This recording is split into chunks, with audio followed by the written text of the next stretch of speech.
Bonjour et bienvenue dans un nouvel épisode d'Entrevue, le podcast où se croisent les regards français et québécois. Nous vous proposons de rencontrer des intervenants et partenaires ayant participé au succès de la 35e édition des Entretiens Jacques Cartier. Cette année, la notion d'innovation était au cœur des discussions. Nous sommes en présence de Marie-Pierre Faure, directrice adjointe des partenariats à l'Institut Transmedtech. L'épisode est pour nous l'occasion de revenir sur les questions de l'apport des données de santé dans la transformation des parcours de soins et du pilotage des établissements hospitaliers. Donc tout d'abord, je vais commencer avec une première question.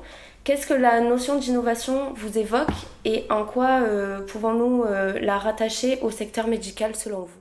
Oui, il y a plusieurs définitions pour le mot innovation. Entre l'innovation adaptive et l'innovation de rupture. Nous, à Transmedtech, on est vraiment dans le cycle de l'innovation dans sa totalité, qui part du besoin médical non rempli jusqu'au développement de solutions en mode living lab, c'est-à-dire en mettant les parties prenantes autour de la table très tôt. Ça va du réglementaire, patient, médecin, pour pouvoir se mettre en mode solution sur un projet. Et ça complète, l'innovation naît comme ça, par rapport à un besoin bien spécifique et donne naissance à un projet qu'on met en place et en mesure et qu'on accompagne sur la durée du développement du nouveau produit. Très bien. Et donc nous avons pu le voir, la crise sanitaire a accéléré la révolution numérique dans le domaine de la santé également. Est-ce que vous pourriez nous donner un exemple ou plusieurs de ce que le numérique a pu apporter à la médecine ces dernières années ? Alors, je dirais que la crise à la fois du Covid et l'évolution des technologies numériques ont été menées parallèlement, ce qui fait que ensemble, ça crée une accélération pour l'accès aux soins. Le numérique était clé et l'intelligence artificielle était clé, en particulier à Montréal, puisqu'il y a les structures et les chercheurs comme Joshua Bengio qui portent à bout de bras cette innovation technologique, intelligence artificielle, et les besoins criants maintenant des systèmes de santé, ça va à l'international, en termes d'accès aux soins et en termes de traitement du continuum de soins, continuum de vie. Si le numérique nous apporte des solutions, on voit qu'il met également en lumière de nouveaux défis à relever. Selon vous, quels sont ces défis ? Alors, il y en a plusieurs défis. Je pense déjà, c'est la génération de toutes ces données-là, comment elles sont générées, en incluant bien sûr le patient et le soin et l'inquiétude des patients ou des participants à avoir leurs données mises dans des bases de données ou dans des lacs de données. Il y a des outils de gouvernance qui se mettent en place des deux côtés de l'Atlantique. J'ai vu ce matin ce qui se passe du côté de Lyon et je sais ce qu'on a en place ici du côté de Montréal. Donc, par toutes ces demandes de consentement éclairé et pouvoir de rétractation des données vient quand même rassurer ceux qui ont participé au montage de ces données en termes de patients et accès aux données. Donc, ça, c'est le premier challenge. Le deuxième, c'est la qualité des données qui vont être stockées.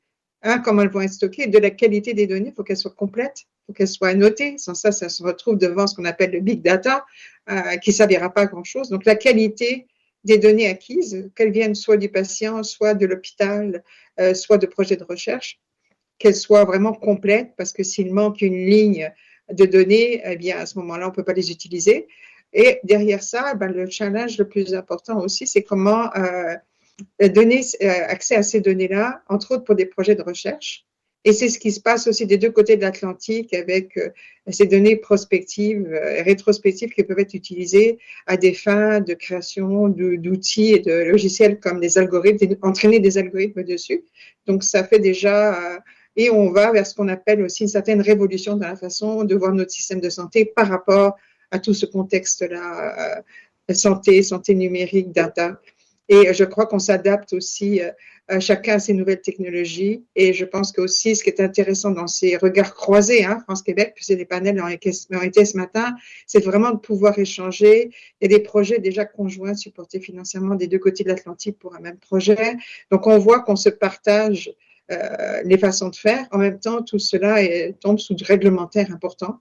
Et que ce soit le marquage CE, la FDA ou Santé Canada, de pouvoir les aborder en même temps dans un même projet fait qu'on peut à ce moment-là d'abord en avoir plus de qualité et puis avec beaucoup plus d'équité.